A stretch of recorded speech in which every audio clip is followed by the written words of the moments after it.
Isang mapagpalang araw po sa ating lahat, magandang umaga at magandang gabi po sa lahat ng supporters ng Team Kalingap, viewers, commentators, and reactors.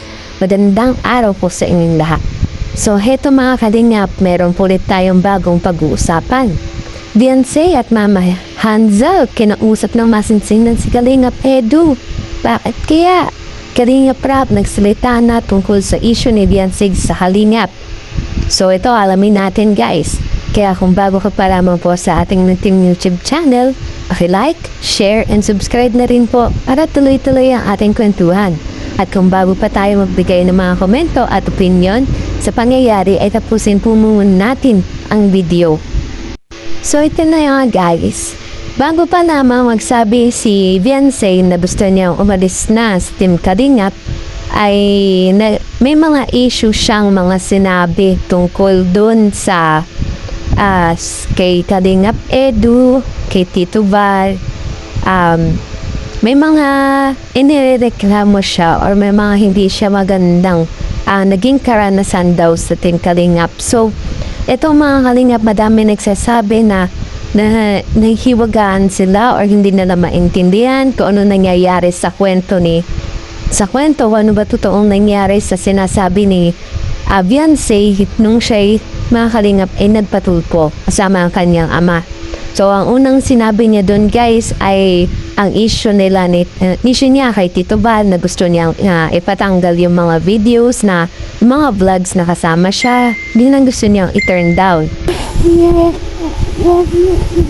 Gusto niyang ipa-delete mga Kalingap yung mga video. So sabi nga ni Tito Val doon mga Kalingap ay lahat yon ay patas na nabayaran siya sa bawat videos. Bilang siya ay beneficiary, nabigyan siya ng mga pabahay, ng palupa, patricycle yan. So mga Kalingap, kitang-kita natin kung paano siya inalagaan ng Team Kalingap ni Papa Eds, ni Tito Val, at ni Kalingap Rap. Hindi siya pinabayaan. So mga Kalingap, dito natin makasabi na kung paano nangyari na may hindi magandang ginawa sa kanya si Kalingap Edis. Sabihin na natin kasi hindi naman natin alam kung anong talagang totoong nangyari. So ganito na yung sinabi ni Beyonce na matapos ang usapin mga Team Kalingap na gustong paalis ni Beyonce yung mga vlogs, ipa-delete niya kay Tito Val lahat. And sabi naman ni Tito Val ay hindi maaari kasi lahat daw ng vlogs ay bayad. So, kung babayaran yun ni Beyonce lahat ng isang video, ibabalik niya lahat ng hindi binayad. So, masasabi natin Kalingap na maaaring lumubog or bumalik sa dating buhay nila si Beyonce. So, sabi pa natin Team Kalingap na kung babalik sila sa dating buhay nila ay ganun pa rin. Sanay pa rin ba sila sa ganung buhay? Sanay pa rin ba sila sa kahirapan? So, dahil mga Kalingap na sa nakita natin is yung mga iba nag-react sa inyo na dahil sa Kalingap ay gumanda ang buhay ni Beyonce, nabigay lahat ng kanilang pangangailangan. So parang wala silang utang na loob dahil sa ginawa nila kay Tito Val na pinareport pa nila sa Tulfo, nireklamo pa nila. Ngayon naman ay si Kalingap Rab naman ngayon ang kinausap nila na ngayon, nakikita natin sa ibang videos ni Kalingap Edu na humingi siya ng sorry. At ang kagustuhan niya na iwag na nating idamay si Beyonce sa nangyayari. So, hindi naman natin mapipigilan mga Kalingap ang mga bashers, diba? Madami pa niyan talaga as in dahil sa nangyayaring issues, pinapalaki, lalo lumalaki yun nangyayari. So, anong masasabi niyo?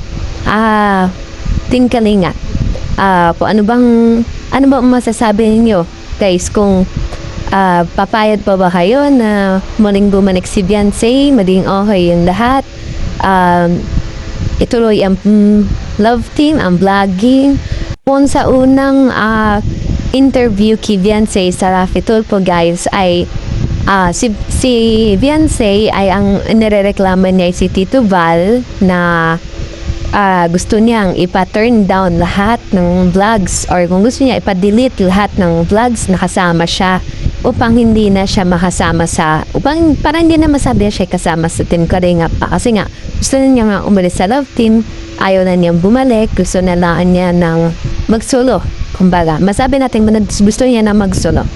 At dahil sa tingin niya is madami na rin siyang supporters, madami na rin siyang reactors nga.